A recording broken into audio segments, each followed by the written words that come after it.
ದೇವರ ಪರಿಶುದ್ಧ ನಾಮಕ್ಕೆ ಸ್ತೋತ್ರ ಉಂಟಾಗಲಿ. ಪ್ರಿಯರೇ, ಈ ಸಮಯದಲ್ಲಿ ನಾವು ನಮ್ಮ ತಂದೆಯಾದ ದೇವರಿಗೆ ನಾವು ಆರಾಧನೆ ಮಾಡಲಿಕ್ಕೆ ಹೋಗ್ತೀವಿ. ಅದರ ಮೊದಲು ನಾವು ಒಂದು ವಾಕ್ಯವನ್ನು ಓದಿ ಪ್ರಾರ್ಥಿಸಿ ಆರಾಧನೆ ಭಾಗಕ್ಕೆ ಹೋಗುವ. ಕೀರ್ತನೆ 95. ಬನ್ನಿರಿ, ಯೆಹೋವನಿಗೆ ಉತ್ಸವಧ್ವನಿ ಎಯ್ಯುವ, ನಮ್ಮ ರಕ್ಷಕನಾದ ಶರಣನಿಗೆ ಜಯಘೋಷ ಮಾಡುವ. ಕೃತಜ್ಞ ಸ್ತುತಿಯೊಡನೆ ಆತನ ಸನ್ನಿಧಿಗೆ ಸೇರೋಣ, ಕೀರ್ತನೆಗಳಿಂದ ಆತನಿಗೆ ಜಯಘೋಷ ಮಾಡೋಣ. ನಾವೆಲ್ಲರೂ ಸೇರಿ ನಮ್ಮ ನಿರ್ಮಾಣಕನಾದ, ನಮ್ಮ ಸೃಷ್ಟಿಕರ್ತನಾದ, ನಮ್ಮ ತಂದೆಯಾದ ದೇವರಿಗೆ ನಾವು ಮನಪೂರ್ವಕವಾಗಿ ಸತ್ಯದಿಂದಲೂ ಆತ್ಮದಿಂದಲೂ ಆತನು ಆರಾಧಿಸುವ. ಏಕೆಂದರೆ ಆರಾಧನೆಗೆ ಒಬ್ಬನು ಯೋಗ್ಯನು, ಸ್ತುತಿಗೆ ಯೋಗ್ಯನಾಗಿದೆ. ಪರಿಶುದ್ಧಾತ್ಮನೇ ಸಹಾಯ ಮಾಡು. ನಿನಗೆ ನಾವು ಬಿಟ್ಟು ಕೊಡ್ತೇವೆ. ಪರಿಶುದ್ಧಾತ್ಮ ನಿನಗೆ ಹೇಗೆ ಬೇಕೋ ಹಾಗೆ ನಡೆಸು. ಪರಿಶುದ್ಧಾತ್ಮನೇ ನಿನಗೆ ಮಹಿಮೆ ಹೊಂದಬೇಕು. ತಂದೆ, ನೀನು ಮಹಿಮೆ ಹೊಂದಬೇಕು. ಮಹಿಮೆಗೆ ಯೋಗ್ಯನು, ಸ್ತುತಿಗೆ ಯೋಗ್ಯನು, ಆರಾಧನೆಗೆ ನೀನು ಒಬ್ಬನು ಮಾತ್ರ ಯೋಗ್ಯನಾಗಿದ್ದಿ. ನಾವು ಸ್ವರವನ್ನು ತೆರೆದು ಮನಪೂರ್ವಕವಾಗಿ ಕೈ ಎತ್ತಿ ಹೃದಯವನ್ನು ಎತ್ತಿ ತಂದೆಯಲ್ಲಿ ನಾವು ಆರಾಧಿಸುವ, ಅದನ್ನು ಸ್ತುತಿಸುವ. Thank you Lord, thank you, thank you. Glory glory glory glory glory. Oh thank you Holy Spirit, thank you Holy Spirit. ಪರಿಶುದ್ಧಾತ್ಮನೇ ಸ್ತೋತ್ರ. Oh glory glory glory. Yes yes S.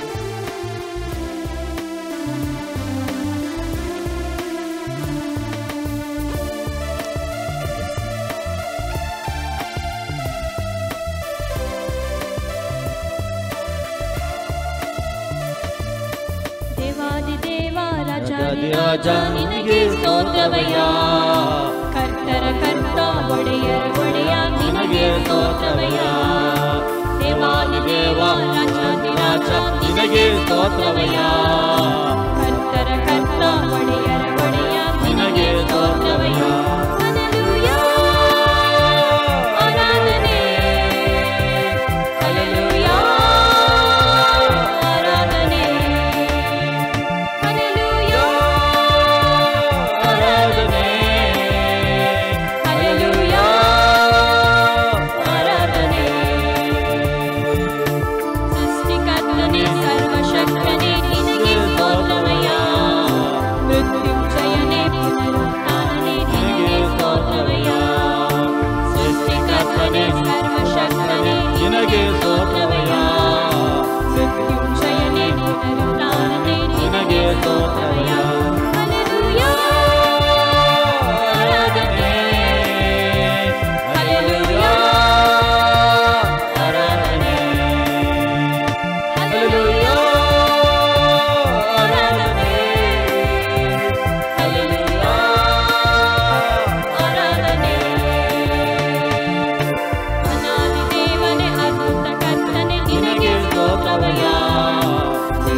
ಸ್ತೋತ್ರವಯ್ಯ.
ಸ್ತುತಿಸಿ ನಿನ್ನನ್ನು ಕೊಂಡಾಡ್ತೇವೆ. ನೀನು ಒಬ್ಬನು ಯೋಗ್ಯನಾಗಿದೆ ಸ್ವಾಮಿ. ಅಪ್ಪ, ನಿನ್ನ ಪ್ರಸನ್ನತೆ, ನಿನ್ನ ಉಪಸ್ಥಿತಿ ನಮ್ಮ ಮಧ್ಯದಲ್ಲಿ ಇದ್ದಿದ್ದಕ್ಕೆ ಸ್ತೋತ್ರ.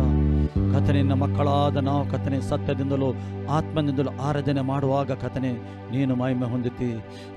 ನಿನಗೆ ಸಂತೋಷವಾಗ್ತದೆ ಕಥನೆ. ನಿನಗೆ ಸಂತೋಷವಾಗುವಾಗ ನೀನು ಸುಮ್ಮನೆ ಕೂತ್ಕೊಳ್ಳೋದಿಲ್ಲ, ನಿನ್ನ ನಮ್ಮ ಮಧ್ಯದಲ್ಲಿ ಚಲಿಸುತ್ತಿ ಕಥನೆ. ದೇವಾನಿಗೆ ಸ್ತೋತ್ರ. ಯೇಸುವೇ, ಅಪ್ಪ ತಂದೆ, oh glory glory glory glory. Thank you thank you thank you. ನಿನ್ನ ಉಪಸ್ಥಿತಿಗೆ ಸ್ತೋತ್ರ. Thank you thank you thank you. Yes yes, ನಾವೆಲ್ಲರೂ ಸೇರುವ, ನಾವೆಲ್ಲರೂ ಒಂದೇ ಮನಸ್ಸಿನಿಂದ ಆತನ್ನು ಸ್ತುತಿಸುವ, ಆರಾಧಿಸುವ. परमोन्नत देवा तुझ्या अस्त्यात राहता, तुझे ते सदा वस्ती करता. परमोन्नत देवा तुझ्या अस्त्यात राहता, तुझे ते सदा वस्ती करता. मोजे कोटे अस्त्र चालल्या सर्गीच्या बापा, विश्वास तुझे तवर तुका आराधन करता. मोजे कोटे अस्त्र चालल्या सर्गीच्या बापा, विश्वास तुझे तवर तुका आराधन करता. आराधन तुका मोजा बापा, आराधन तुका मोगाळ राया. आराधन तुका मोजा बापा, आराधन तुका मोगाळ राया. तुझ्या पाकाट्या पोंदा म्हाका आसरो तुवें दिलाय. बिरांती मोजी वाटू वताय. तुझ्या पाकाट्या पोंदा म्हाका आसरो तुवें दिलाय.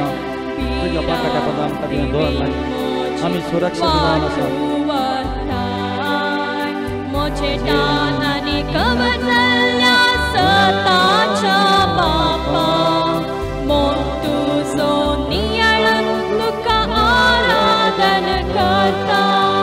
मोजे टानांनी कवर जाल्ल्या सताच्या बापा, मोग तुजो नियाळन तुका आराधन करता.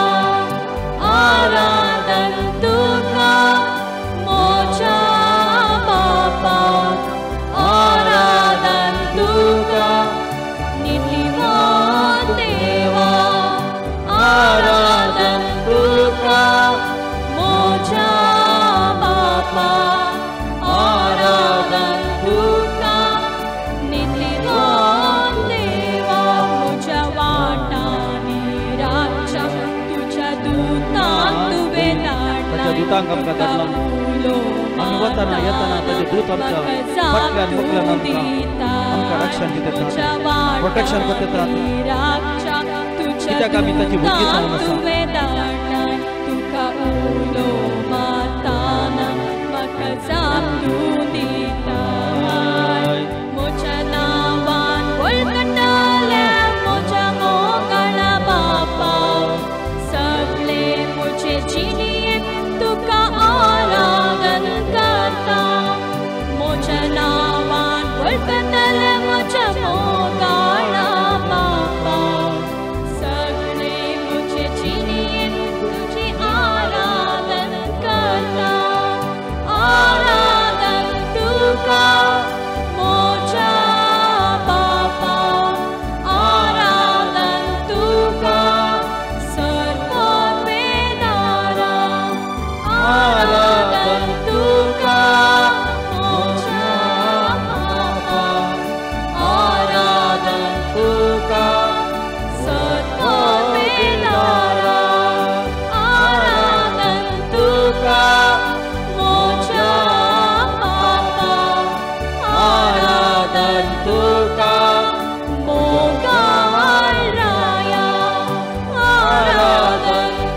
का आपके देवा का आमचे सर्वेश्वर बाबा का आराधन करूया धन तुका नीतिवान देवा आराधन तुका मोजा बापा आराधन तुका सर्ववेदारा सर्वदेवदार देवदेवाचा काका आम्ही सदांच आराधन करूया म्हणून तो आशा देता त्या देवाक आम्ही आराधन करूया ओ ರಿ ಬಲ ಶಾಂದರೋಬ ಓ ಸಮಯ ಕರ್ತಾಧಿಕರ್ತನ ದೇವಾ ನಿನಗೆ ಸ್ತೋತ್ರಪ್ಪ ತಂದೆ ನಿನ್ನ ಪ್ರಸನ್ನತೆಗಾಗಿ ಸ್ತೋತ್ರ ಉಪಸ್ಥಿತಿಗಾಗಿ ಸ್ತೋತ್ರ ನಮ್ಮ ಮಧ್ಯದಲ್ಲಿ ನಿನ್ನಿದ್ದಿ ಕರ್ತನ ದೇವಾ ರಾಜಾದಿರಾಜನಿಗೆ ಸ್ತೋತ್ರ ತಂದೆ ಒಳ್ಳೆಯ ನೀನು ಒಳ್ಳೆಯವನು ಹಾಲೆಲ್ಲೂಯ್ಯ ರಾಜ oh glory glory glory glory glory glory ನಮ್ಮ ರಾಜಾದಿರಾಜನಿಗೆ ಕರ್ತಾಧಿಕರ್ತನಿಗೆ ಆರಾಧಿಸುವ ಆದಿಯಲ್ಲಿ ಇದ್ದವನು ಈಗ ಇದ್ದಾನೆ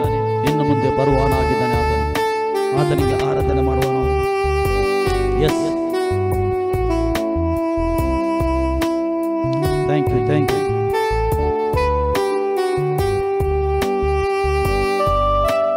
thank you Jesus yes oh glory glory glory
अब तक तूने संभाला मुझे, अपनी बाहों में लिए हुए आए तुझे जो मिटाने, वे शस्त्र होंगे बेअसर। आए तुझे जो मिटाने, वे शस्त्र होंगे बेअसर। तेरा रचने वाला तुझ पर Glory, glory, glory, glory. रखता Oh, है thank you, thank you, thank you. अपनी नजर। Thank you, Jesus. तेरा प्रसन्न तुझे स्तोत्र। वाला तुझ पर रखता है अपनी नजर। गिन के स्तुति करूं बेशुमार तेरे दानों के लिए। अब तक तूने संभाला मुझे, अपनी बाहों में लिए हुए। अब तक तूने संभाला मुझे, अपनी बाहों में लिए हुए। गिन के स्तुति करूं बेशुमार तेरे दानों के लिए। अब तक तूने संभाला मुझे, अपनी बाहों में लिए हुए। अब तक तूने संभाला मुझे, अपनी बाहों में लिए हुए। तेरे शत्रु का निशाना तुझ पर होगा ना सफल। तेरे शत्रु का निशाना Glory, glory. तुझ पर होगा ना सफल। आँखों के पुतले जैसे वो रखेगा तुझे हर पल। आँखों के पुतले जैसे वो रखेगा तुझे हर पल। गिन के स्तुति करूं बेशुमार तेरे दानों के लिए। अब तक तूने संभाला मुझे, अपनी बाहों में लिए हुए। गिन के स्तुति करूं बेशुमार तेरे दानों के लिए। अब तक तूने संभाला मुझे, अपनी बाहों में लिए हुए। अब तक तूने संभाला मुझे, अपनी बाहों में लिए हुए। अपनी बाहों में लिए हुए।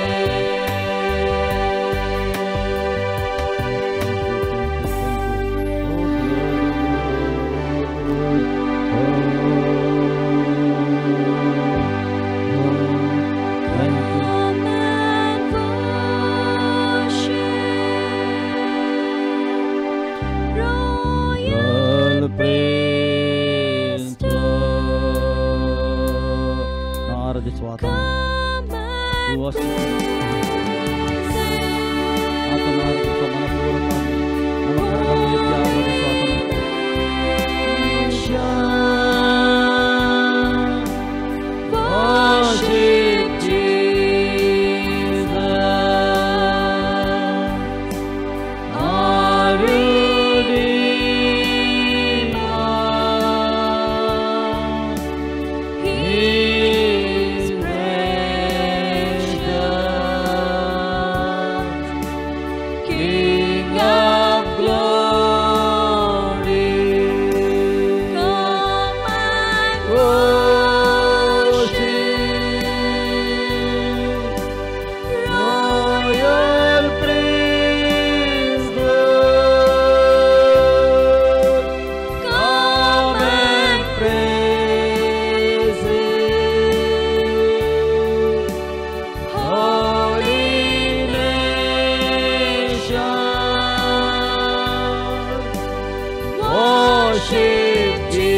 ತಂದೆ ನಿನಗೆ ಸ್ತೋತ್ರಪ್ಪ. ನೀನು ಒಳ್ಳೆಯ, ನಿನ್ನ ಪ್ರಸನ್ನತೆ ನಮ್ಮ ಮಧ್ಯದಲ್ಲಿ ಇದಕ್ಕೆ ಸ್ತೋತ್ರ, ನಿನ್ನ ಉಪಸ್ಥಿತಿ ನಮ್ಮ ಮಧ್ಯದಲ್ಲಿ ಇದಕ್ಕೆ ಸ್ತೋತ್ರ. ನಿನ್ನ ಮಕ್ಕಳಾಗಿ ನಾವು ಮಾಡಿದ ಆರಾಧನೆಯಲ್ಲಿ ನೀನು ಮಹಿಮೆ ಹೊಂದಿದ್ದಕ್ಕೆ ಸ್ತೋತ್ರ, ಸ್ತುತಿಯಲ್ಲಿ ಮಹಿಮೆ ಹೊಂದಿದ್ದಕ್ಕೆ ಸ್ತೋತ್ರ. ಸ್ತುತಿಗೆ ನೀನು ಒಬ್ಬನು ಯೋಗ್ಯನಾಗಿದ್ದಿ, ಆರಾಧನೆಗೆ ನೀನು ಒಬ್ಬನು ಆಗಿದ್ದಿ ಯೋಗ್ಯನು, ಮಹಿಮೆಗೆ ನೀನು ಒಬ್ಬನು ಮಾತ್ರ ಯೋಗ್ಯನಾಗಿದ್ದಂತೆ ಸ್ತೋತ್ರಪ್ಪ. ನಮ್ಮ ಯಜ್ಞವು ನಿನ್ನ ಸನ್ನಿಧಿಗೆ ತಲುಪಕ್ಕೆ ಸ್ತೋತ್ರ, ನಿನ್ನ ಸ್ವೀಕಾರ ಮಾಡಿದ್ದಕ್ಕೆ ಸ್ತೋತ್ರ. ನಮ್ಮ ಯಜ್ಞವು ಸ್ವಾಮಿ ನೀನು ಮಹಿಮೆ ಹೊಂದಿದ್ದಕ್ಕೆ ಸ್ತೋತ್ರ.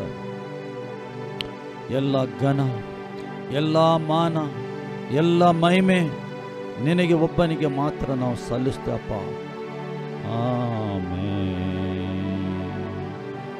ಪ್ರಿಯರೇ, ನಾವು ಇಷ್ಟರ ತನಕ ನಮ್ಮ ತಂದೆಯಾದ ದೇವರಿಗೆ ಆರಾಧನೆ ಮಾಡಿದೆವು, ಸ್ತುತಿ ಮಾಡಿದೆವು. ದೇವರ ಪ್ರಸನ್ನತೆ ನಮ್ಮ ಮಧ್ಯದಲ್ಲಿ ಉಂಟು. ನಮ್ಮ ಯಜ್ಞವು ಆತನು ಸ್ವೀಕಾರ ಮಾಡಿದ್ದಾನೆ. ದೇವರು ನಮಗೆ ಸ್ತೋತ್ರವಾಗಲಿ. ಪ್ರಿಯರೇ, ಈ ಸಮಯದಲ್ಲಿ ದೇವರ ವಾಕ್ಯವನ್ನು ನಾವು ಕೇಳಲಿಕ್ಕೆ ಹೋಗ್ತೇವೆ. ದೇವರ ವಾಕ್ಯದಲ್ಲಿ ಜೀವ ಉಂಟು. ಈ ಜೀವವುಳ್ಳ ವಾಕ್ಯ ನಾವು ಕೇಳುವಾಗನೇ ನಿಮ್ಮ ಜೀವಿತದಲ್ಲಿ ದೇವರು ಕಾರ್ಯ ಮಾಡ್ತಾನೆ, ಆಶೀರ್ವಾದ ಮಾಡ್ತಾನೆ. ಮತ್ತು ಈ ಸತ್ಯವೇದದ ಸತ್ಯ ತಿಳ್ಕೊಳ್ಳಿಕ್ಕೆ ನಮಗೆಲ್ಲರಿಗೆ ನಿಮಗೆ ಅವಕಾಶ ದೇವರು ಮಾಡಿಕೊಟ್ಟಿದ್ದಾನೆ. ದೇವರು ನಮಗೆ ಸ್ತೋತ್ರವಾಗಲಿ. ಇವತ್ತು ನಾವು ದೇವರ ವಾಕ್ಯವನ್ನು ತಿಳಿಕೊಳ್ಳುವ ಲೂಕನ ಬರೆದ ಶುಭ ಸಂದೇಶ,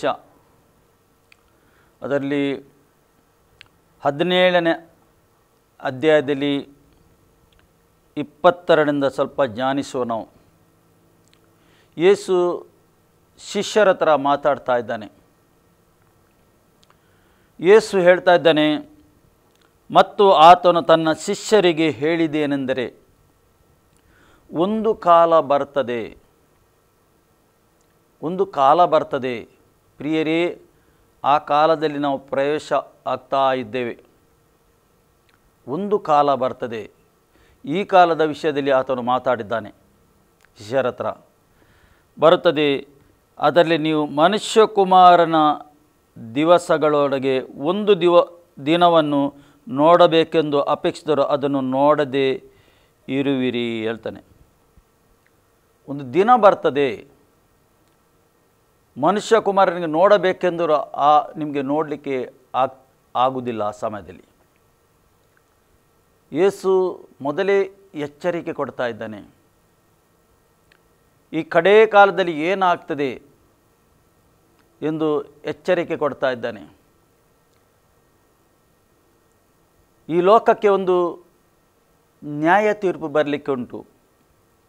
ಅದರ ವಿಷಯದಲ್ಲಿ ಯೇಸು ಮೊದಲೇ ಎಚ್ಚರಿಸ್ತಾನೆ. ಶಿಷ್ಯರು ವಿಧ ರೀತಿಯಲ್ಲಿ ಪ್ರಶ್ನೆ ಮಾಡಿದ್ದಾರೆ ಯೇಸು ಹತ್ರ. ಯೇಸು ಸರಿಯಾದ ಉತ್ತರ ಕೊಟ್ಟಿದ್ದಾನೆ. ಅದಕ್ಕೋಸ್ಕರ 21ನೇ ಅಧ್ಯಾಯದಲ್ಲಿ ಈ ರೀತಿ ಮಾತಾಡ್ತಾನೆ. ಲೂಕನ 21ರ ಅಧ್ಯಾಯದಲ್ಲಿ ಯೇಸು ಪುನಃ ಈ ರೀತಿ ಹೇಳ್ತಾ ಇದ್ದಾನೆ, ಅವರ ಹತ್ರ ಮಾತಾಡ್ತಾ ಇದ್ದಾನೆ. 21ನೇ ಅಧ್ಯಾಯದಲ್ಲಿ 21ರಲ್ಲಿ 28 ಲೂಕನ ಬರೆದ ಶುಭ ಸಂದೇಶ. ಈ ರೀತಿ ಯೇಸು ಕ್ರಿಸ್ತನು ಹೇಳ್ತಾ ಇದ್ದಾನೆ. 28 ಎಚ್ಚರಿಕೆ ಕೊಡ್ತಾ ಇದ್ದಾನೆ ಎಲ್ಲರಿಗೆ, ನಮಗೆ ಎಚ್ಚರಿಕೆ ಕೊಡ್ತಾ ಇದ್ದಾನೆ ಆತನು.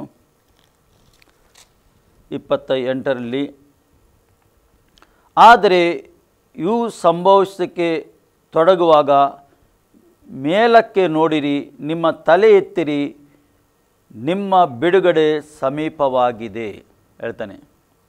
ಇದೆಲ್ಲ ಲೋಕದಲ್ಲಿ ಸಂಭವಿಸುವಾಗ ಇಲ್ಲಿ ಎಲ್ಲ ವಿಷಯದಲ್ಲಿ ಬರೆಯಲ್ಪಟ್ಟಿದೆ. ಅಂದರೆ ಈ ಕ್ರಿಸ್ತನ ಬರವಣಿಗೆಯ ಮೊದಲು ಏನೇನು ಸಂಭವಿಸ್ತದೆ. ಲೋಕದಲ್ಲಿ ಅಲ್ಲಲ್ಲಿ ಭೂಕಂಪ, ಅಲ್ಲಲ್ಲಿ ಬೆಂಕಿ ನೋಡ್ತೀರಿ ನೀವು, ರೋಗ, ನಾನಾ ಥರದ ರೋಗ, ಎಲ್ಲಿ ಹೋದರೂ ಸಮಾಧಾನ ಇಲ್ಲ, ಯುದ್ಧ ನಡೆಯುತ್ತದೆ ಅಲ್ಲಲ್ಲಿ. ಮತ್ತು ಜನರು ಸ್ವಾರ್ಥಿ ಇರ್ತಾರೆ, ಕಪಟ ಹೆಚ್ಚಾಗ್ತದೆ, ಕಪಟತನ ಹೆಚ್ಚಾಗ್ತದೆ, ಅಧರ್ಮ ಹೆಚ್ಚಾಗ್ತದೆ. ಯೇಸು ಮೊದಲೇ ಎಚ್ಚರಿಕೆ ಕೊಟ್ಟಿದ್ದಾನೆ. ಪ್ರಿಯರೇ, ನಾವು ಈ ಕಾಲದಲ್ಲಿ ಜೀವಿಸ್ತಾ ಇದ್ದೇವೆ, ನೀವು ಮತ್ತು ನಾವು. ಅದಕ್ಕೋಸ್ಕರ ಯೇಸು ಹೇಳ್ತಾ ಇದ್ದಾನೆ, ಇದೆಲ್ಲ ಸಂಭವಿಸೋದಕ್ಕೆ ತೊಡಗುವಾಗ ಮೇಲಕ್ಕೆ ನೋಡಿರಿ ಹೇಳ್ತಾನೆ. ಆತನ ಮೇಲೆ ದೃಷ್ಟಿಡಿರಿ, ದೇವರ ಮೇಲೆ ನಂಬಿಕೆ ಇಡಿರಿ, ನಂಬಿಕೆ ದೃಢ ಮಾಡಿಕೊಳ್ಳಿರಿ ಹೇಳ್ತಾರೆ. ಮೇಲಕ್ಕೆ ನೋಡಿರಿ, ನಿಮ್ಮ ತಲೆ ಎತ್ತಿರಿ ಹೇಳ್ತಾನೆ. ನಿಮ್ಮ ತಲೆ ಎತ್ತಿರಿ, ನಿಮ್ಮ ಬಿಡುಗಡೆಯು ಸಮೀಪವಾಗಿದೆ. ಏನು ಹೇಳ್ತಾನೆ? ನಿಮ್ಮ ಬಿಡುಗಡೆ ಸಮೀಪವಾಗಿದೆ. ಪ್ರಿಯರೇ, ಯೇಸು ಹೇಳ್ತಾ ಇದ್ದಾನೆ 16ನೇ ಯೋಹಾನ ಸುವಾರ್ತೆ 33, ಈ ಲೋಕದಲ್ಲಿ ನಿಮಗೆ ಕಷ್ಟ ಸಂಕಟಗಳು ಉಂಟು, ಆದರೆ ಈ ಲೋಕವನ್ನು ನಾನು ಜಯಿಸಿದ್ದೇನೆ, ನಿಮಗೆ ಕೂಡ ಜಯಿಸಲಿಕ್ಕೆ ನಾನು ಸಹಾಯ ಮಾಡ್ತೇನೆ. ಅಂದರೆ ಈ ಲೋಕದಲ್ಲಿ ಈ ಸಂಗತಿ ಉಂಟು. ಎಷ್ಟು ತನಕ ಪ್ರಿಯರೇ ನೀವು ಮತ್ತು ನಾವು ಶರೀರದಲ್ಲಿ ಇದ್ದೇವೆ, ಅಷ್ಟು ತನಕ ಈ ಲೋಕದಲ್ಲಿ ಕಷ್ಟ ಸಂಕಟ ಅದು ಎಲ್ಲ ಇರ್ತದೆ. ಆದರೆ ಆತನ ಮೇಲೆ ದೃಷ್ಟಿಟ್ಟರೆ, ಜೀವ ಸ್ವರೂಪನಾದ ದೇವರ ಮೇಲೆ, ಯೇಸು ಕ್ರಿಸ್ತನ ಮೇಲೆ ದೃಷ್ಟಿಟ್ಟಿದೆ, ಆತನು ನಿಮಗೆ ಸಹಾಯ ಮಾಡ್ತಾನೆ. ಎಲ್ಲದಿಂದ ಏನು ಮಾಡ್ತಾನೆ?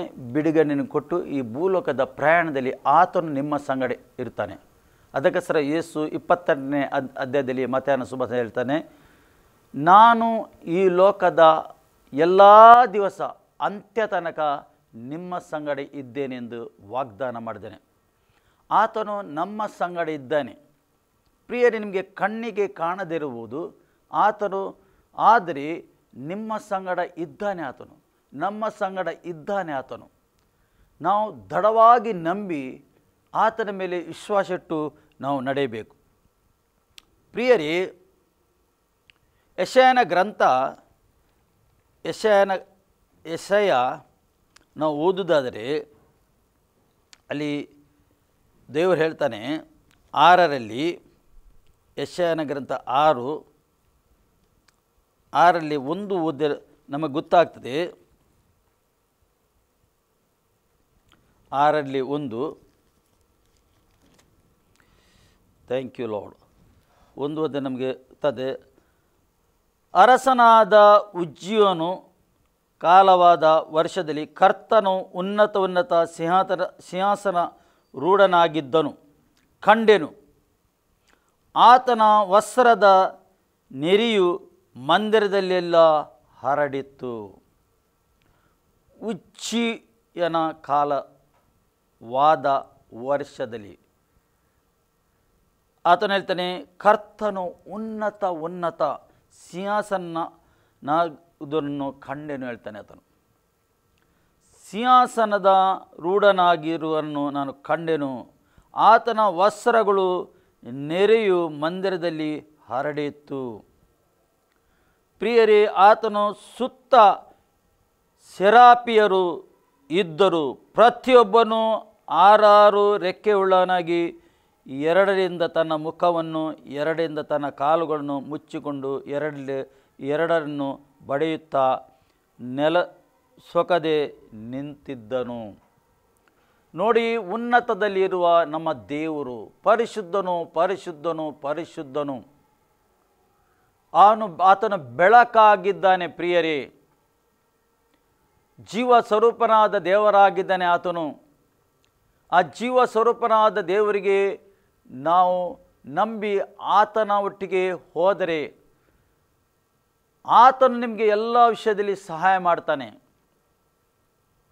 ಆತನು ಈ ಲೋಕದ ಅಂತ್ಯ ತನಕ ನಿಮ್ಮ ಸಂಗಡ ನಮ್ಮ ಸಂಗಡ ಇದ್ದಾನೆ. ಕಷ್ಟ ಸಂಕಟ ಬಂದರೂ ಅದರಲ್ಲಿ ತಪ್ಪಿಸಲಿಕ್ಕೆ ಶಕ್ತನಾಗಿದ್ದಾನೆ ಆತನು. ಪ್ರಿಯರೇ, ದೇವರ ವಾಕ್ಯ ಈ ರೀತಿ ಹೇಳ್ತದೆ. ಅಪೊಸ್ತಲಕತ್ಯ 7ರಲ್ಲಿ, ಅಪೊಸ್ತಲಕತ್ಯ 7 ನಾವು ತೆಗೆದು ಓದಿದ್ರೆ ನಮಗೆ ಗೊತ್ತಾಗ್ತದೆ. ಅಲ್ಲಿ ಸ್ಟೀಫನಿಗೆ ಕಲ್ಲು ಬಿಸಾಡಿ ಕೊಲ್ತಾರೆ. ಆ ಸಮಯದಲ್ಲಿ ನಾವು ಓದುವ 7ರಲ್ಲಿ 55 ಈ ರೀತಿ ಹೇಳ್ತದೆ. ದೇವರ ವಾಕ್ಯ ಹೇಳ್ತದೆ 7ರಲ್ಲಿ 55, ಆದರೆ ಆತನ ಪವಿತ್ರಾತ್ಮ ಭರಿತನಾಗಿ, ಯಾರೋ ಸ್ಟೀಫನನ್ನು ಧೈರ್ಯದಿಂದ ಬೋಧನೆ ಮಾಡ್ತಾ ಇದ್ದಾನೆ. ಪರಿಜಯರು ಶಾಸ್ತ್ರಿಯರು ವಿರುದ್ಧವಾಗಿ ನಿಂತಿದ್ದಾರೆ. ಈತನು ಪವಿತ್ರಾತ್ಮನಿಂದ ಭರಿತವಾಗಿ ಎಲ್ಲ ಸತ್ಯವೇದದ ಸತ್ಯವನ್ನು ಅವರಿಗೆ ತಿಳಿಸುತ್ತಾನೆ. ಕ್ರಿಸ್ತನ ವಿಷಯದಲ್ಲಿ ತಿಳಿಸ್ತಾನೆ. ಕ್ರಿಸ್ತನು ಬಾಧೆಯನ್ನು ಅನುಭವ ಮಾಡಿ ಶಿಲುಬೆಯಲ್ಲಿ ರಕ್ತವನ್ನು ಸುರಿಸಿ ಎಲ್ಲ ಮಾನವ ಕುಲಕ್ಕೆ ಪ್ರಾಣ ಕೊಟ್ಟಿದ್ದಾನೆ. ಕ್ರಿಸ್ತನು ಸುರಿಸಿದ ಆ ರಕ್ತದಿಂದ ಪಾಪ ಪರಿಹಾರ, ಜನರಿಗೆ ಬಿಡುಗಡೆ, ಮಾನವನಿಗೆ ಬಿಡುಗಡೆ. ಆತನು ಸತ್ತು 3ನೇ ದಿವಸ ಜೀವಂತವಾಗಿದ್ದಾನೆ ಎಂದು ಬಲವಂತವಾಗಿ ಆತನು ಬೋಧನೆ ಮಾಡ್ತಿದ್ದ. ಆದಿಕಾಂಡದಿಂದ ಹಿಡಿದು ಪ್ರಕಟಣೆ ಗ್ರಂಥದಲ್ಲಿ ಆತನು ಬಿಡಿಸಿದ. ಆಗ ಅಲ್ಲಿ ದೇವರ ವಾಕ್ಯ ಹೇಳ್ತದೆ, ಆದರೆ ಆತನು ಪವಿತ್ರಾತ್ಮನ ಭರಿತವಾಗಿ ಆಕಾಶದ ಕಡೆಗೆ ದೃಷ್ಟಿ ನೋಡಿ ಏನು ಮಾಡಿದ? ಪರಿಶುದ್ಧ ಆತ್ಮನಿಂದ ತುಂಬಲ್ಪಟ್ಟಿದ್ದಾನೆ. ಪ್ರಿಯರೇ, ಆತನು ಆಕಾಶದ ಕಡೆಗೆ ನೋಡ್ತಾ ಇದ್ದಾನೆ. ಇಲ್ಲಿ ಆತನಿಗೆ ಕಲ್ಲು ಬಿಸಾಡ್ತಾ ಇದ್ದಾರೆ ಕೊಲ್ಲಿಕ್ಕೆ. ರುದ್ರರಾಗಿ ಅವರು ವಿರೋಧಿ, ಅವನಿಗೆ ಕಲ್ಲು ಬಿಸಾಡಿ ಕೊಲ್ಲಬೇಕಂದು ಕಲ್ಲು ಬಿಸಾಡ್ತಾ ಇದ್ದಾರೆ. ಆತನು ಪರಿಶುದ್ಧಾತ್ಮ ಭರಿತನಾಗಿ ಆಕಾಶದ ಕಡೆಗೆ ದೃಷ್ಟಿ ನೋಡಿ ದೇವರ ಪ್ರಭಾವವನ್ನು ಅದರ ದೇವರ ಬಲ ಕಡೆಯಲ್ಲಿ ನಿಂತಿರುವ ಯೇಸುವನ್ನು ಕಂಡು ದೇವರ ಪ್ರಭಾವ ಮತ್ತು ಯೇಸು ದೇವರ ಬಲಪಾಸದಲ್ಲಿ ನಿಂತಿರುವುದನ್ನು ಕಂಡನು. ಯೇಸು ಕ್ರಿಸ್ತನು ಸತ್ಯವೇದದಲ್ಲಿ ನಮಗೆ ಓದಲಿಕ್ಕೆ ಸಿಗ್ತದೆ. ಆತನು ದೇವರ ಬಲಪಾಸದಲ್ಲಿ ಕೂತ್ಕೊಂಡಿದ್ದಾನೆ. ಆದರೆ ಇಲ್ಲಿ ದೇವರ ವಾಕ್ಯ ಹೇಳ್ತದೆ ಯೇಸು ನಿಂತಿದ್ದಾನೆ, ನಾನು ಕಂಡೇನೆಂದು ಹೇಳ್ತಾನೆ. ಏಕೆ? ಒಬ್ಬ ಭಕ್ತನು ರಕ್ತಸಾಕ್ಷಿಯಾಗಿ ಬರ್ತಾ ಇದ್ದಾನೆ. ಇದ್ದಲ್ಲಿಗೆ ಯೇಸು ಕ್ರಿಸ್ತನು ನಿಲ್ತಾ ಇದ್ದಾನೆ, ಸ್ವಾಗತ ಮಾಡಲಿಕ್ಕೆ ನಿಲ್ತಾನೆ. ನೋಡಿ, ಇಲ್ಲಿ ದೇವರ ವಾಕ್ಯ ಹೇಳ್ತದೆ ನೋಡಿ, ದೇವರ ಬಲ ಕಡೆಯಲ್ಲಿ ನಿಂತಿದ್ದನ್ನು ಯೇಸುವನ್ನು ಕಂಡು ಇಗೋ ಆಕಾಶವು ತೆರೆದುದನ್ನು ಮನುಷ್ಯಕುಮಾರನು ದೇವರ ಬಲ ಕಡೆಯಲ್ಲಿ ನಿಂತಿದ್ದನ್ನು ನೋಡುತ್ತೇನೆ ಎಂದು ಹೇಳಿದನು. ಅಂದರೆ ಆಕಾಶವನ್ನು ತೆರೆದು ಮನುಷ್ಯಕುಮಾರನು ನಿಂತಿದ್ದನ್ನು ನಾನು ನೋಡಿದೆ ಎಂದು ಹೇಳ್ತಾನೆ. ಆತನ ದೃಷ್ಟಿ ಎಲ್ಲಿ ಹೋಯಿತು? ಸಾಯುವಾಗ ಮೇಲೆ ಹೋಯಿತು. ದೇವರಲ್ಲಿ ದೃಷ್ಟಿ ಇಟ್ಟಿದ್ದಾನೆ ಆತನು, ಎಲ್ಲಿ ಕೂಡ ದೃಷ್ಟಿ ಇಡಲಿಲ್ಲ. ಆತನು ಕಲ್ಲು ಬಿಸಾಡ್ತಾ ಇದ್ದಾರೆ ಆತನಿಗೆ ಕೊಲ್ಲಿಕ್ಕೆ, ಆದರೆ ಆತನ ದೃಷ್ಟಿ ಮಾತ್ರ ಮೇಲೆ ಹೋಯಿತು. ಆತನ ಆಕಾಶವನ್ನು ತೆರೆದದನ್ನು ನೋಡಿದಂದು ಸತ್ಯವೇದ ಹೇಳ್ತದೆ. ಆತನ ಮೇಲೆ ಹಿಂಸೆ ಬಂತು. ಹಿಂಸೆ ಬರುವಾಗ ಆತನು ಮೇಲೆ ನೋಡ್ತಾ ಇದ್ದಾನೆ, ಆಕಾಶ ನೋಡ್ತಾ ಇದ್ದಾನೆ. ಆದರೆ ಆಕಾಶದಲ್ಲಿ ಏನು ನೋಡಿದ ಆತನು? ಯೇಸುವನ್ನು ನೋಡಿದ. ಯೇಸು ನಿಂತಿದ್ದನ್ನು ನೋಡಿದ ಆತನಿಗೆ. ಪ್ರಿಯರೇ, ನಮ್ಮ ದೃಷ್ಟಿ ನಿಮ್ಮ ದೃಷ್ಟಿ ಎಲ್ಲಿರಬೇಕು? ಆಕಾಶದ ಕಡೆಗೆ ಇರಬೇಕು, ಮೇಲೆ ಇರಬೇಕು ನಮ್ಮ ದೃಷ್ಟಿ. ದೃಢವಾಗಿ ನಂಬಿಕೆಯಿಂದ ನಾವು ಮುಂದೆ ಹೋಗಬೇಕು. ಪ್ರಿಯರೇ, ದೇವರ ವಾಕ್ಯ ಹೇಳ್ತದೆ ಇಬ್ರಿಯ ಪತ್ರಿಕೆಯಲ್ಲಿ 12ರಲ್ಲಿ ಈ ರೀತಿ ಬರೆಯಲ್ಪಟ್ಟಿದೆ. 12, ಆದ ಕಾರಣ ಇಷ್ಟು ಮಂದಿ ಸಾಕ್ಷಿಯವರು ಮೇಘದುಪಾಯದಲ್ಲಿ ನಮ್ಮ ಸುತ್ತಲೂ ಇರುವುದರಿಂದ ನಮಗೆ ಅಭ್ಯಂತರ ಮಾಡುವ ಎಲ್ಲ ಭಾರವನ್ನು ಹತ್ತಿಕೊಳ್ಳುವ ಪಾಪವನ್ನು ನಾವು ಸಹ ತೆಗೆದಿಟ್ಟು ನಂಬಿಕೆಯನ್ನು ಹುಟ್ಟಿಸುವವನು ಪೂರೈಸುವವನು ಆಗಿರುವ ಯೇಸುವಿನ ಮೇಲೆ ದೃಷ್ಟಿಯಿಟ್ಟು ನಮಗೆ ನೇಮಕವಾದ ಓಟವನ್ನು ಶಿರಚಿತ್ತದಿಂದ ಓಡೋಣ. ಆತನು ತನ್ನ ಮುಂದೆ ಇಟ್ಟಿದ್ದ ಸಂತೋಷಗೋಸ್ಕರ ಅವಮಾನವನ್ನು ಅಲಕ್ಷ್ಯ ಮಾಡಿ ಶಿಲುಬೆ ಮರಣವನ್ನು ಸಹಿಸಿಕೊಂಡು ದೇವರ ಸಿಂಹಾಸನದ ಬಲಗಡೆಯಲ್ಲಿ ಆಸೀನರೂಢನಾಗಿದ್ದಾನೆ ಎಂದು ಹೇಳ್ತಾನೆ. ಪ್ರಿಯರೇ, ಇಲ್ಲಿ ಏನು ಬರೆಯಲ್ಪಟ್ಟಿದೆ? ಸತ್ಯವೇದ ಏನು ಹೇಳ್ತಾ ಉಂಟು? ಇಷ್ಟು ಮಂದಿ ಸಾಕ್ಷಿ ಮೇಘದುಪಾಯದಿಂದ ನಮ್ಮ ಸುತ್ತಲೂ ಇರುವುದರಿಂದ ನಮಗೆ ಅಭ್ಯಂತರ ಮಾಡುವ ಎಲ್ಲ ಭಾರವನ್ನು ಹತ್ತಿಕೊಳ್ಳುವ ಪಾಪವನ್ನು ನಾವು ಸಹ ತೆಗೆದಿಟ್ಟು ನಂಬಿಕೆಯಿಂದ ಮುಂದೆ ಹೋಗಬೇಕು. ಈಗ ನಂಬಿಕೆ ತುಂಬ ವೆರಿ ಇಂಪಾರ್ಟೆಂಟ್ ಆಗಿದೆ ಪ್ರಿಯರೇ. ಇಲ್ಲಿ ಸತ್ಯವೇದ ಹೇಳ್ತದೆ ನಂಬಿಕೆಯನ್ನು ಹುಟ್ಟಿಸುವವನು ಪೂರೈಸುವವನು ಆಗಿರುವ ಯೇಸು. ಯಾರು ನಮ್ಮ ನಂಬಿಕೆಯನ್ನು ಹುಟ್ಟಿಸುವುದು? ಯೇಸು ಕ್ರಿಸ್ತನಾಗಿದ್ದಾನೆ. ಪೂರೈಸುವನಾಗಿದ್ದನು ಯೇಸು ಕ್ರಿಸ್ತನಾಗಿದ್ದಾನೆ. ಆರಂಭ ಆತನಾಗಿದ್ದಾನೆ, ಅಂತ್ಯವು ಆತನಾಗಿದ್ದಾನೆ. ಆತನೇ ಆರಂಭ. ಪ್ರಿಯರೇ, ಇಲ್ಲಿ ದೇವರ ವಾಕ್ಯ ಹೇಳ್ತದೆ ದೃಷ್ಟಿಟ್ಟು ನಮಗೆ ನೇಮಕಾದ ಓಟವನ್ನು ಶಿರಚಿತ್ತವಾಗಿ ಓಡೋಣ. ಈ ಲೋಕದಲ್ಲಿ ಎಲ್ಲರಿಗೆ ಓಡಲಿಕ್ಕುಂಟು. ನಮ್ಮ ಓಟ ಅದು ಚಿರಚಿತ್ತವಾಗಿ ನಾವು ಓಡೋಣ ಎಂದು ಭಕ್ತನು ಬರೆದು ಹಾಕಿದ್ದಾನೆ. ಇಲ್ಲಿ ದೃಢವಾಗಿ ನಂಬಿಕೆಯಲ್ಲಿ ನಿಂತು ನಾವು ಓಡೋಣ. ಯಾರ ಹಿಂದೆ ಹೋಗ್ತಾ ಇದ್ದೇವೆ? ನಾವು ಜೀವ ಸ್ವರೂಪನಾದ ದೇವರ ಹಿಂದೆ ಹೋಗ್ತಾ ಇದ್ದೇವೆ. ಜೀವ ಸ್ವರೂಪನಾದ ದೇವರು ನಮಗೆ ನಿತ್ಯತ್ವ ಕೊಡುವ ದೇವರ ಹಿಂದೆ ನಾವು ಹೋಗ್ತಾ ಇದ್ದೇವೆ. ಮನುಷ್ಯನಿಗೆ ನಿತ್ಯತ್ವ ವೆರಿ ಇಂಪಾರ್ಟೆಂಟ್ ಆಗಿದೆ. ಭೂಲೋಕದಲ್ಲಿ ಪ್ರಿಯರೇ ಬರುವಾಗ ಏನು ತಗೊಂಡು ಬರಲಿಲ್ಲ, ಹೋಗುವಾಗ ಏನು ಕೊಂಡೋಗುವುದಿಲ್ಲ ನಾವು. ಅದಕ್ಕೋಸ್ಕರ ಹಳೆಯ ಒಡಂಬಡಿಕೆಯಲ್ಲಿ ದಾನಿಯೇಲನ ಗ್ರಂಥದ ನಮಗೆ ತೆಗೆದರೆ ಓದಿದರೆ ನಮಗೆ ಗೊತ್ತಾಗ್ತದೆ ದಾನಿಯೇಲನ ಗ್ರಂಥ ನಿಮ್ಮ ಸತ್ಯವೇದ ಇದ್ದರೆ ನೀವು ತೆಗೆದರೆ ಗೊತ್ತಾಗ್ತದೆ. ದಾನಿಯೇಲನ ಗ್ರಂಥ 4ರಲ್ಲಿ ಈ ರೀತಿ, ಈ 4ರಲ್ಲಿ ನಾವು ಓದುವ ನೆಬಡ್ಕರ್ ರಾಜನ ವಿಷಯದಲ್ಲಿ ಇಲ್ಲಿ ಬರೆಯಲ್ಪಟ್ಟಿದೆ. ಆತನು ಇಡೀ ಲೋಕವನ್ನು ಆಳಿದ್ದಾನೆ. ಒಂದು ಕ್ರೂರವಾದ ಒಂದು ರಾಜ್ಯನಾಗಿದ್ದನು, ಅರಸನಾಗಿದ್ದನು. ಆ ಸಮಯದಲ್ಲಿ ಅಲ್ಲಿ ಈ ರೀತಿ ಬರೆದಿದೆ 34ರಲ್ಲಿ, ಆ ಕಾಲವು ಕಳೆದ ಮೇಲೆ, ಆ ಕಾಲ ಕಳೆದ ಮೇಲೆ ನೆಬಡ್ಕರ್ ರಾಜನಾದ ನಾನು ಆಕಾಶದ ಕಡೆಗೆ ಕಣ್ಣೆತ್ತಲು. ಆ ಕಾಲ ಎಂದರೆ ಏನು ಪ್ರಿಯರೇ? ನೆಬಡ್ಕರ್ ರಾಜನು ಆತನು ಇಡೀ ಲೋಕವನ್ನು ಆಳಿದ್ದಾನೆ.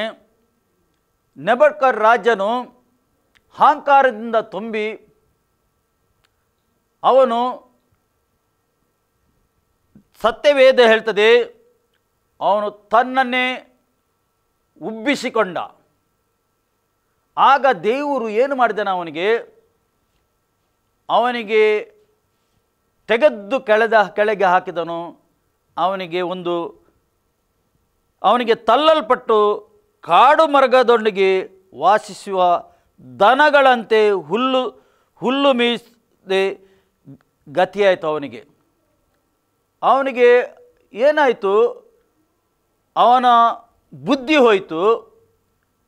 ಅವನೊಂದು ಕಾಡು ಮರಗದಾಗೆ ಆದ. ಅವನ ಬುದ್ಧಿ ಹೋಯಿತು. ಏಕೆ? ದೇವರು ಕೆಳಗೆ ಹಾಕಿದನು. ಅವನಿಗೆ ಅಹಂಕಾರದಿಂದ ತುಂಬಿದವನು ಕೆಳಗೆ ಹಾಕಿದನು. ಆಕಾಶದ ಇಬ್ಬನಿಯು ನಿನ್ನನ್ನು ತೋಯಿಸಿದು. ಪರಮಾತ್ಮನು ಮನುಷ್ಯರ ರಾಜನಿಗೆ ಅದನ್ನು ಬೇಕಾದವರಿಗೆ ಒಪ್ಪಿಸ್ತಾನೆ. ಅಂದರೆ ಸರ್ವಶಕ್ತನಾದ ದೇವರು ಈ ಲೋಕವನ್ನು ಆಳುವ ರಾಜನಿಗೆ ಒಬ್ಬನಿಂದ ತೆಗೆದು ಇನ್ನೊಬ್ಬನಿಗೆ ಕೊಡ್ತಾನೆ ಆತನು. ಅದಕ್ಕೆ ಸರ್ ನೆಬಡ್ಕಚ್ಚರನ ಆ ಬುದ್ಧಿ ಹೋಯಿತು ಆತನದು. ಆತನು ಕಾಡು ಮರಗಳ ಮಧ್ಯದಲ್ಲಿ ವಾಸ ಮಾಡಿದ 7 ವರ್ಷ. ಇಲ್ಲಿ ದೇವರ ವಾಕ್ಯ ನಾವು ಈಗ ಓದ್ತಾ ಇದ್ದೇವೆ. ಆ ಕಾಲ ಕಳೆದ ಮೇಲೆ ನೆಬಡ್ಕರ್ ರಾಜನಾದ ನಾನು ಆಕಾಶದ ಕಡೆಗೆ ಕಣ್ಣೆತ್ತಲು ನನ್ನ ಬುದ್ಧಿಯು ಪುನಃ ನನ್ನ ಸ್ವಾಧೀನವಾಯಿತು. ಆತನ ಬುದ್ಧಿ ಪುನಃ ಸ್ವಾಧೀನವಾಯಿತು.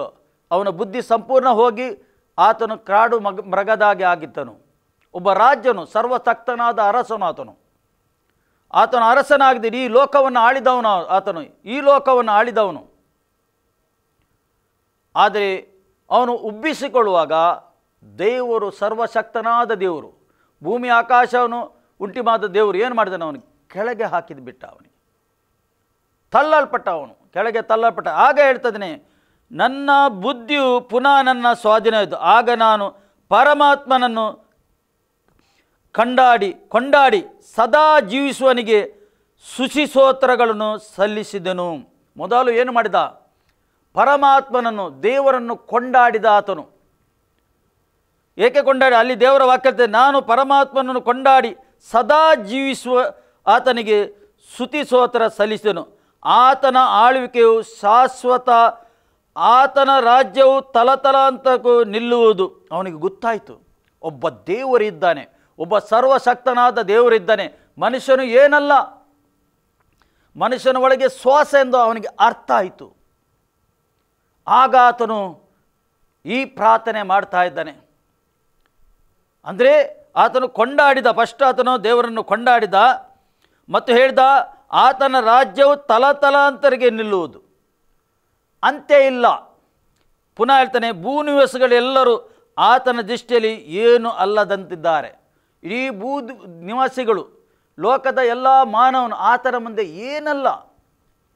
ಇಡೀ ಜಗತ್ತಲ್ಲಿ ಮಾನವನಿದ್ದಾನಲ್ಲ, ಆತನ ಒಳಗೆ ಖಾಲಿ ಶ್ವಾಸ ಉಂಟು. ಎಷ್ಟು ಕೊಚ್ಚಿಕೊಂಡರೂ, ಮನುಷ್ಯನು ಎಷ್ಟು ಬೇಕಾದ ಕೊಚ್ಚಿಕೊಳ್ಳಲಿ, ಏನಿಲ್ಲ ಆತನ ಒಳಗೆ ಶ್ವಾಸ. ಈ ಅರಸನಿಗೆ ಗೊತ್ತಾಯಿತು, ನೆಬಡ್ಕಚ್ಚರನಿಗೆ ಗೊತ್ತಾಯಿತು. ಅದಕ್ಕೋಸ್ಕರ ಆತನು ಹೇಳ್ತಾ ಇದ್ದಾನೆ, ಪರಲೋಕ ಸೈನ್ಯದಲ್ಲಿಯೂ ಭೂಲೋಕದಲ್ಲಿಯೂ ತನ್ನ ಇಚ್ಛಾನುಸಾರ ನಡೆಯುತ್ತಾನೆ. ಯಾರು ಆತನ ಕೈಯಲ್ಲಿ ಹಿಂದಕ್ಕೆ ತಳ್ಳಲಾರು. ನೀನು ಏನು ನೋಡ್ತೀ ಎಂದು ಯಾರು ದೇವರಿಗೆ ಪ್ರಶ್ನೆ ಮಾಡಲಿಕ್ಕೆ ಆಗುವುದಿಲ್ಲ ಎಂದು ಆತನು ಹೇಳ್ತಾ ಇದ್ದಾನೆ. ನಾವು ಯಾರು ದೇವರಿಗೆ ಪ್ರಶ್ನೆ ಮಾಡಲಿಕ್ಕೆ ಸಾಧ್ಯನೇ ಇಲ್ಲ. ನಾವು ಎಷ್ಟರವರು ದೇವರಿಗೆ ಪ್ರಶ್ನೆ ಮಾಡುವುದು? ನಾವು ಎಷ್ಟರವರು? ಅವನಿಗೆ ಬುದ್ಧಿ ಬರುವಾಗ ಗೊತ್ತಾಯಿತು. ಅವನಿಗೆ ಮೊದಲು ಗೊತ್ತಾಗಲಿಲ್ಲ. ಆತನು ಕ್ರೂರ ರೀತಿಯಲ್ಲಿ ಆಳ್ವಿಕೆ ಮಾಡಿದ, ಅಹಂಕಾರದಿಂದ ತುಂಬಿದ, ಉಬ್ಬಿಕೊಂಡ. ಆತನು ಇಡೀ ಜಗತ್ತು ನನ್ನ ಕೈಯಲ್ಲಿ ಉಂಟೆಂದು ಎಣಿಸಿದ. ಅವನು ಗೊತ್ತಿರಲಿಲ್ಲ ಆತನ ಒಳಗೆ ಖಾಲಿ ಶ್ವಾಸ ಉಂಟು. ಮತ್ತೆ ಗೊತ್ತಾಯಿತು ಅವನಿಗೆ. ದೇವರು 7 ವರ್ಷ ಅವನಿಗೆ ಮೃಗಗಳ ಒಟ್ಟಿಗೆ ಜೀವಿಸುವ ಹಾಗೆ ಮಾಡಿದ. ಅವನು ಬುದ್ಧಿಯನ್ನು ತೆಗೆದ. ಪ್ರಿಯರೇ, ದೇವರ ಮುಂದೆ ಮನುಷ್ಯನು ಏನಲ್ಲ, ಎಷ್ಟು ಕೂಡ ಕೊಚ್ಚಿಕೊಳ್ಳಬಹುದು. ಸರ್ವಶಕ್ತನಾದ ದೇವರು ಎಲ್ಲವನ್ನು ನೋಡ್ತಾ ಇದ್ದಾನೆ. ನಾವು ಹೇಳುವುದು, ನಾವು ಕೂತ್ಕೊಳ್ಳೋದು, ನಾವು ಮಾತಾಡೋದು ಎಲ್ಲವನ್ನು ನೋಡ್ತಾ ಇದ್ದಾನೆ ಆತನು. ಆತನಿಗೆಲ್ಲ ಗೊತ್ತುಂಟು. ಆತನ ಮುಂದೆ ನಮಗೆ ಸುಳ್ಳು ಹೇಳಿದರು ನಾವು ಇಲ್ಲಿ ಎಷ್ಟು ಸುಳ್ಳು ಹೇಳ್ಬೋದು, ಆತನ ಮುಂದೆ ಸುಳ್ಳು ಹೇಳಲಿಕ್ಕೆ ಆಗುವುದಿಲ್ಲ.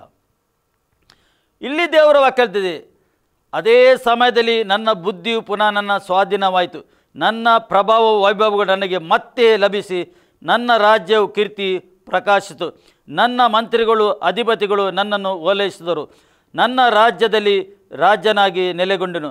ನನ್ನ ಮಹಿಮೆಯು ಅತ್ಯಧಿಕವಾಯಿತು. ಪ್ರಿಯರೇ, ಇವನು ಒಂದು ಸರಿ ದೇವರು ಬುದ್ಧಿ ತೆಗೆದ. ಪುನಃ ದೇವರು ಏನು ಮಾಡಿದ? ಆ ಕಾಲವಾದ ಮೇಲೆ ಆತನು ಪುನಃ ಅವನಿಗೆ ಬುದ್ಧಿ ಕೊಟ್ಟ ನಂತರ ಅವನು ಏನು ಮಾಡಿದ? ಮೊದಲು ಸರ್ವಶಕ್ತನಾದ ದೇವರಿಗೆ ಕೊಂಡಾಡಿದ. ಆತನು ನಾವು ಮನುಷ್ಯನು ಏನಲ್ಲ ಎಂದು ಹೇಳ್ದ. ಆತನು ಮನುಷ್ಯನೊಳಗೆ ಖಾಲಿ ಶ್ವಾಸ ಉಂಟೆಂದು ಹೇಳ್ದ. ಆತನು ನೀನು ಸರ್ವಶಕ್ತನಾದ ದೇವರು, ಒಬ್ಬನಿಗೆ ತೆಗೆದು ಇನ್ನೊಬ್ಬನಿಗೆ ಇಡಬಹುದು, ನಿನಗೆ ಸಾಧ್ಯ ಉಂಟು, ನಿನ್ನ ಆಳ್ವಿಕೆಗೆ ಅಂತ್ಯನೇ ಇಲ್ಲ ಎಂದು ಹೇಳ್ದ. ಮನುಷ್ಯನ ಆಳ್ವಿಕೆಗೆ ಅಂತ್ಯ ಉಂಟು. ಮಾನವನು ಇಲ್ಲಿ ಆಳ್ತಾನಲ್ಲ, ಅಂತ್ಯ ಉಂಟು. ಆದರೆ ಆತನ ಆಳ್ವಿಕೆಗೆ, ದೇವರ ಆಳ್ವಿಕೆ ಅಂತ್ಯ ಇಲ್ಲ. ಪ್ರಿಯರೇ, ಆತನು ಇರುವವನು, ಈಗ ಇದ್ದಾನೆ, ಇನ್ನು ಮುಂದೆ ಇರುವಾತನಾಗಿದ್ದಾನೆ. ಆತನು ಮನುಷ್ಯನನ್ನು ಆತನು ಪ್ರೀತಿ ಮಾಡ್ತಾ ಇದ್ದಾನೆ, ಮಾನವನನ್ನು ಆತನು ಪ್ರೀತಿ ಮಾಡ್ತಾ ಇದ್ದಾನೆ. ಏಕೆ?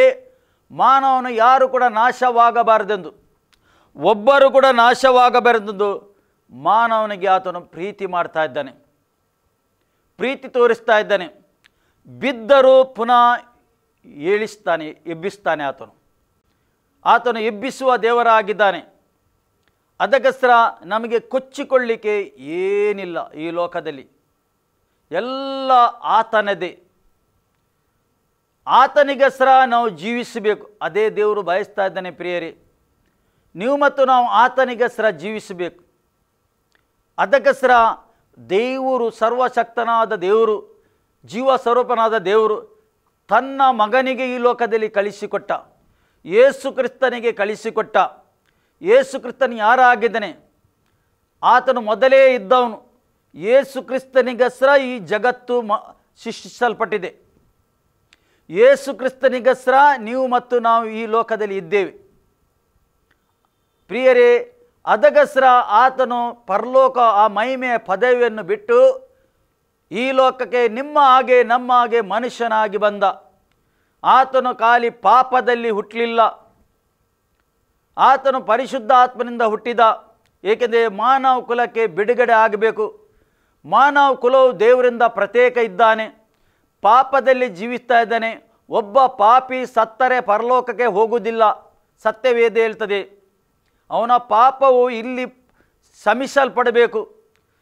ಪ್ರಿಯರೇ, ಮನುಷ್ಯನು ಎಷ್ಟು ಕೂಡ ಪ್ರಯತ್ನ ಮಾಡಬಹುದು, ಈ ಲೋಕದಲ್ಲಿ ಪ್ರಯತ್ನ ಮಾಡಬಹುದು, ತರತರದ ಪ್ರಯತ್ನ ಮಾಡಬಹುದು, ಪೂಜೆ ಪುರಸ್ಕಾರ ಕೊಡಬಹುದು, ದಾನ ಕೊಡಬಹುದು, ಏನು ಬೇಕಾದರೂ ಕೊಡಬಹುದು. ಆದರೆ ಪಾಪ ಪರಿಹಾರ ಆಗುವುದಿಲ್ಲ. ಪಾಪ ಪರಿಹಾರ ಆಗಬೇಕಾದರೆ ಯೇಸು ಕ್ರಿಸ್ತನ ನಾಮ ಬೇಕು, ಯೇಸು ಕ್ರಿಸ್ತನ ರಕ್ತ ಬೇಕು. ಯೇಸು ಕ್ರಿಸ್ತನಿಗೆ ಮಾತ್ರ ಪಾಪ ಪರಿಹಾರ ಮಾಡುವ ಅಧಿಕಾರ ಉಂಟು. ಪ್ರಿಯರೇ, ಅದಕ್ಕೋಸ್ಕರ ಯೇಸು ಕ್ರಿಸ್ತನು ಈ ಲೋಕಕ್ಕೆ ಬಂದಿದ್ದಾನೆ. ಅದಕ್ಕೋಸ್ಕರ ಯೇಸು ಕ್ರಿಸ್ತನು ಶಿಲುಬೆಗೆ ಹೋಗಿದ್ದಾನೆ. ಅದರ ಅರ್ಥ, ಶಿಲುಬೆಯಲ್ಲಿ ಆತನು ಸೋತು ಹೋಗಲಿಲ್ಲ. ನಿನಗೋಸ್ಕರ ನನಗೋಸ್ಕರ ಬದುಕಿಸಲಿಕ್ಕೆ, ನೀನು ಮತ್ತು ನಾನು ನಿತ್ಯತ್ವ ಪಡಬೇಕೆಂದು, ನಮಗೆ ನಿತ್ಯತ್ವ ಸಿಗಬೇಕೆಂದು ಆತನು ಶಿಲುಬೆಗೆ ಹೋದ. ಅದರ ಅರ್ಥ, ಆತನು ಸೋಲಿಲ್ಲ, ಆತನು ಸೈತಾನಿಗೆ ಸೋಲಿಸಿದ, ಅಂದರೆ ಮರಣವನ್ನು ಸೋಲಿಸಿದ. ಆತನು ಮರಣವನ್ನು ಸೋಲಿಸಿದ್ದಾನೆ. ಸೈತಾನ ಆಯುಧಗಳನ್ನು ನಿರಾಯುಧಾಗಿ ಮಾಡಿದ್ದಾನೆ ಶಿಲುಬೆಯಲ್ಲಿ. ಅದಕ್ಕೋಸ್ಕರ ಸತ್ತು 3ನೇ ದಿವಸ ಆತನು ಜೀವಂತವಾಗಿದ್ದಾನೆ. ಏಕೆಂದರೆ ನೀವು ಮತ್ತು ನಾವು ಸತ್ತರೂ ಕೂಡ ಜೀವಂತ ಆಗಬೇಕೆಂದು ಆತ ತೋರಿಸಿಕೊಡ್ತಾನೆ. ಮನುಷ್ಯನಾಗಿ ಬಂದು ಆತನು ಪ್ರಿಯರೇ ತೋರಿಸಿಕೊಟ್ಟ. ಅದಕ್ಕೋಸ್ಕರ ಮಾನವನು ಎಷ್ಟು ಕೂಡ ಕೊಚ್ಚಿಕೊಳ್ಳಬಹುದು ಈ ಲೋಕದಲ್ಲಿ, ಏನಿಲ್ಲ, ಖಾಲಿ ಶ್ವಾಸ ಮಾತ್ರ ಉಂಟು. ಪ್ರಿಯರೇ, ನಾವು ಕ್ರಿಸ್ತನ ಬರವಣಿಗೆಯ ಸಮಯದಲ್ಲಿ ಇದ್ದೇವೆ. ನಾವು ಲೋಕದಲ್ಲಿ ಏನೇನೋ ಸಂಭವಿಸ್ತಾ ಉಂಟು, ನಿಮ್ಮ ಕಣ್ಣ ಎದುರಿಗೆ ಆಗ್ತಾ ಉಂಟು ಇದೆಲ್ಲ. ಆದರೆ ನಾವು ದೃಢವನ್ನು ನಮ್ಮ ಕಟ್ಟಿಕೊಂಡು ನಮ್ಮ ದೃಷ್ಟಿಯಲ್ಲಿ ಇರಬೇಕು, ಮೇಲೆ ಇರಬೇಕು, ಕ್ರಿಸ್ತನಲ್ಲಿ ಇರಬೇಕು. ಮನುಷ್ಯನು ಪರ್ಮನೆಂಟ್ ಇಲ್ಲ ಈ ಲೋಕದಲ್ಲಿ. ಅದಕ್ಕೋಸ್ಕರ ಪ್ರಿಯರೇ, ನಾವು ದೇವರ ಭಯಭಕ್ತಿಯಿಂದ ಮೊದಲು ನಾವು ತಿಳ್ಕೊಳ್ಳಬೇಕು ದೇವರು ಯಾರಾಗಿದ್ದಾನೆಂದು. ಯೇಸುವನ್ನು ಯಾರು ನೋಡ್ತಾರೆ ಅವರು ದೇವರನ್ನು ನೋಡಿದಾಗೆ ಆಯಿತು. ಅದಕ್ಕೋಸ್ಕರ ಯೇಸು ಕ್ರಿಸ್ತನೇ ಹೇಳ್ತಾ ಇದ್ದಾನೆ, ನಾನು ನನ್ನ ತಂದೆಯಲ್ಲಿದ್ದೇನೆ, ತಂದೆ ನನ್ನಲ್ಲಿದ್ದಾನೆ, ನಾವಿಬ್ಬರು ಒಂದಾಗಿದ್ದೇವೆ. ಯಾರು ಯೇಸುವನ್ನು ನೋಡ್ತಾರೆ ಅದು ದೇವರನ್ನು ನೋಡಿದಾಗೆ ಆಯಿತು. ಆ ಯೇಸು ಕ್ರಿಸ್ತನ ಪರಲೋಕದಿಂದ ಬಂದವನು, ಈ ಭೂಮಿಗೆ ಪರಲೋಕದಿಂದ ಬಂದವನಾಗಿದ್ದಾನೆ. ಆತನು ಏಕೆ ಬಂದವನು? ನನ್ನನ್ನು ರಕ್ಷಿಸಲಿಕ್ಕೆ ಬಂದಿದ್ದಾನೆ. ಆತನು ರಕ್ಷಣೆ ಕೊಡಲಿಕ್ಕೆ ಬಂದಿದ್ದಾನೆ ಪ್ರಿಯರೇ. ಅದಕ್ಕೋಸ್ಕರ ಪ್ರಿಯರೇ, ನಾವು ದೃಢವಾಗಿ ನಂಬಿಕೆ ಇಟ್ಟು ಆತನ ಹಿಂದೆ ನಾವು ಹೋಗುವ. ಈ ಲೋಕಕ್ಕೆ ನೋಡುವುದು ಬೇಡ. ಲೋಕ ನಿಮಗೆ ಏನು ಕೊಡುವುದಿಲ್ಲ. ಲೋಕ ಕೊಡುವುದು ಸ್ವಲ್ಪ ಮಟ್ಟಿಗೆ, ಅದು ಅಷ್ಟೇ. ಲೋಕದಾಸೆ, ಕಣ್ಣಿನ ಆಸೆ, ಶರೀರದಾಸೆ ಇದೆಲ್ಲ ಪಾಪದ ಸಂಗತಿಯಾಗಿದೆ. ಅದಕ್ಕೋಸ್ಕರ ದೇವರು ಒಳ್ಳೆಯವನಾಗಿದ್ದಾನೆ. ದೇವರು ನಿಮ್ಮನ್ನು ಎಲ್ಲರನ್ನು ಪ್ರೀತಿ ಮಾಡ್ತಾನೆ. ಪ್ರಿಯರೇ, ಖಂಡಿತವಾಗಿ ನಿಮಗೆ ಅರ್ಥ ಆಯಿತು ನಂಬುತ್ತೇನೆ. ಈ ವಾಕ್ಯದಿಂದ ದೇವರು ನಿಮ್ಮನ್ನು ಆಶೀರ್ವಾದ ಮಾಡಲಿ. ಆಮೇನ್. ಪ್ರಾರ್ಥಿಸುವ. ಪ್ರೀತಿ ಸ್ವರೂಪನಾದ ತಂದೆಯಾದ ದೇವರೇ, ನಿನಗೆ ಸ್ತೋತ್ರ. ಈ ಸಮಯಕ್ಕಾಗಿ ಸ್ತೋತ್ರ. ನಿನ್ನ ವಾಕ್ಯವನ್ನು ಅವರು ಕೇಳಿದ್ದಾರೆ, ನಿನ್ನ ಮಕ್ಕಳು ಕೇಳಿದ್ದಾರೆ ಸ್ವಾಮಿ. ಕರ್ತನೇ, ನಿನಗೆ ಸ್ತೋತ್ರ. ನೆಬೂಕದ್ನೆಚ್ಚರ ರಾಜನಂತ ಇದ್ದವನನ್ನು ನೀನು ತೆಗೆದು ಕೆಳಗೆ ಬಿಸಾಡಿದಿ ಕರ್ತನೇ. ಅವನ ಅಹಂಕಾರದಿಂದ ತುಂಬಿದ್ದನು, ನೀನು ಕೆಳಗೆ ಬಿಸಾಡಿದಿ. ನಾವು ಸತ್ಯವೇದದಲ್ಲಿ ಈಗ ಸ್ವಾಮಿ ಕೇಳಿದ್ದೇವೆ ಕರ್ತನೇ, ಯಾವಾಗ ನಿನ್ನನ್ನು ಆತನು ತಗ್ಗಿಸಿಕೊಂಡ ಪುನಃ ಅವನ ಬುದ್ಧಿ ಆತನ ಸ್ವಾಧೀನ ಆಯಿತು. ದೇವರ ವಾಕ್ಯ ಹೇಳ್ತದೆ. ಸಹಾಯ ಮಾಡು, ನಿನ್ನ ಮಕ್ಕಳಿಗೆ ಎಲ್ಲ ಸಹಾಯ ಮಾಡು ಕರ್ತನೇ. ತನ್ನನ್ನು ತಗ್ಗಿಸಿಕೊಂಡು ನಡೆಯಲಿಕ್ಕೆ ಸಹಾಯ ಮಾಡಬೇಕಂದು ನಾನು ಪ್ರಾರ್ಥನೆ ಮಾಡ್ತೇನೆ ಕರ್ತನೇ. ಈ ಭೂಲೋಕದ ಪ್ರಯಾಣದಲ್ಲಿ ನಿನ್ನ ಮಕ್ಕಳಿದ್ದಾರೆ, ಅವರಿಗೆ ಹೋಗುವಾಗ ಬರುವಾಗ ನೀನು ಕಾಪಾಡು. ಕೇಡಿಯಿಂದ ಅವರಿಗೆ ತಪ್ಪಿಸಬೇಕಂದು ನಾನು ಪ್ರಾರ್ಥನೆ ಮಾಡ್ತೇನೆ. ಈ ಸಮಯದಲ್ಲಿ ನಿನ್ನ ಹಸ್ತ ಅವರ ಮೇಲೆ ಇಳಿದು ಬರಬೇಕಂದು ನಾನು ಪ್ರಾರ್ಥನೆ ಮಾಡ್ತೇನೆ. ಈ ಸಮಯದಲ್ಲಿ ಕರ್ತನೇ, ನಿನ್ನ ಪ್ರಸನ್ನತೆ ಅವರ ಮುಂದೆ ಹೋಗಬೇಕಂದು ನಾನು ಪ್ರಾರ್ಥನೆ ಮಾಡ್ತೇನೆ. ಈ ಸಮಯದಲ್ಲಿ ಕರ್ತನೇ, ದೇವಾ, ಈ ಲೋಕದ ಅಂತ್ಯ ತನಕ ಅವರ ಸಂಗಡ ಇದ್ದೇನೆಂದೂ ವಾಗ್ದಾನ ಮಾಡಿದ್ದಕ್ಕೆ ಸ್ತೋತ್ರಪ್ಪ. ನಿನ್ನ ಹಸ್ತ ಅವರ ಎಲ್ಲರ ಮೇಲೆ ಇದ್ದಿದ್ದಕ್ಕೆ ಸ್ತೋತ್ರ. ಕೆಲಸ ಕಾರ್ಯದ ಮೇಲೆ ಆಶೀರ್ವಾದ ಮಾಡು, ಕುಟುಂಬದಲ್ಲಿ ಆಶೀರ್ವಾದ ಮಾಡು. ಒಳ್ಳೆಯ ಆರೋಗ್ಯ ಅವರಿಗೆ ಕೊಡುಕತ್ತರೆ, ಒಳ್ಳೆಯ ಆರೋಗ್ಯ ಹೊಂದಲಿ ಕತ್ತನೆ ಅವರು ಎಲ್ಲರೂ. ತಂದೆಯನಿಗೆ ಸ್ತೋತ್ರ. ಬಲಪಡಿಸಿ ನಡೆಸು. ಯೇಸು ಕ್ರಿಸ್ತನ ನಾಮದಲ್ಲಿ ಪ್ರಾರ್ಥಿಸಿ ಹೊಂದಿದೆ ಪ್ರೀತಿಯುಳ್ಳ ತಂದೆ, ಆಮೇನ್. ನಾವು ಅಂತ್ಯಾಶವನ್ನು ಪಡ್ಕೊಳ್ಳುವ. ನಮ್ಮ ಕರ್ತನಾದ ಯೇಸು ಕ್ರಿಸ್ತನ ಕೃಪೆ, ತಂದೆಯಾದ ದೇವರ ಪ್ರೀತಿ, ಪರಿಶುದ್ಧಾತ್ಮನ ಅನ್ಯೋನ್ಯತೆ ಈಗಲೂ ಸದಾಕಾಲ ನಿಮ್ಮ ಸಂಗಡ ಇರಲಿ. ಆಮೇನ್.